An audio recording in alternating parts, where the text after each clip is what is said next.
Is going to be on the policies on veterinary euthanasia and animal abuse and neglect.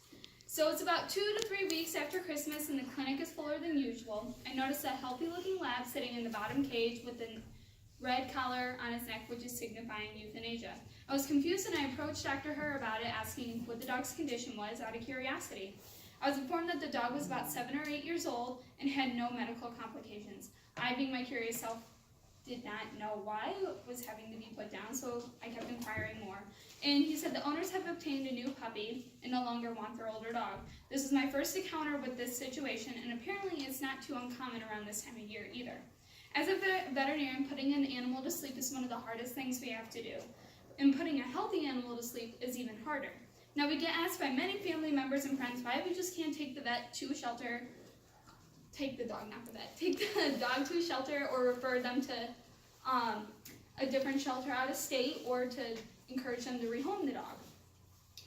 And due to the euthanasia policy, we can't necessarily take the dog ourselves either.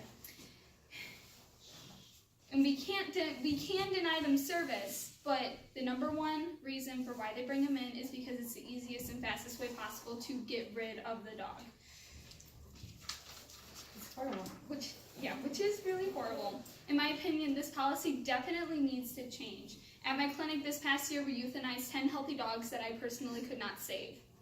Taking a dog from the owner that will not budge about putting it to sleep goes against the American Veterinary Association policies.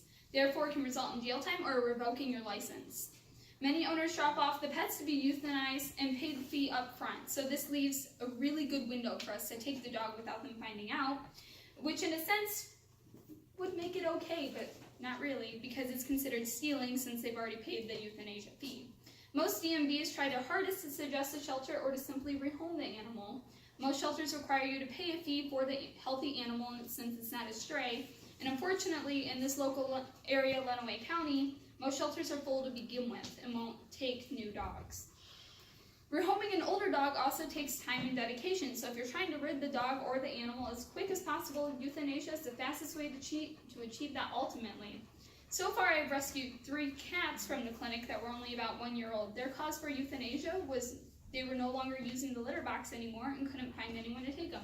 So euthanasia for these owners was the best option. I could go to jail if I was discovered, so don't go telling authorities that I have 3 cats that were going to be put to sleep. Our policy allows us to turn people away, of course, but the owners usually state, as always, they will carry out the deed themselves if we don't finish it at the clinic. Displayed with these difficult choices, Dr. Herr at the Adrian Animal Clinic will reluctantly agree to put the animal to sleep to hopefully prevent it from living on the streets or painfully killed by the owner itself. Next, we have the animal abuse and neglect policy, which ties in with the animal euthanasia policy. It's a very hard policy to follow because many animals come into the clinic that are obviously malnourished, beaten, and abused, and as a vet, we can point these things out and contact the authorities, but we cannot keep the animal there until authorities arrive. One of the saddest cases, we once had a pit bull arrive that was clearly being used in a dog fighting ring down south.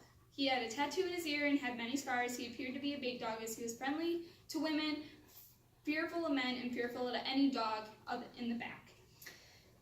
We contacted the authorities immediately, but we legally could not keep the owner and the dog there while we waited. The owner unfortunately made a getaway and the authorities were not able to catch him. I think about that dog daily and I wonder if anyone was able to help it.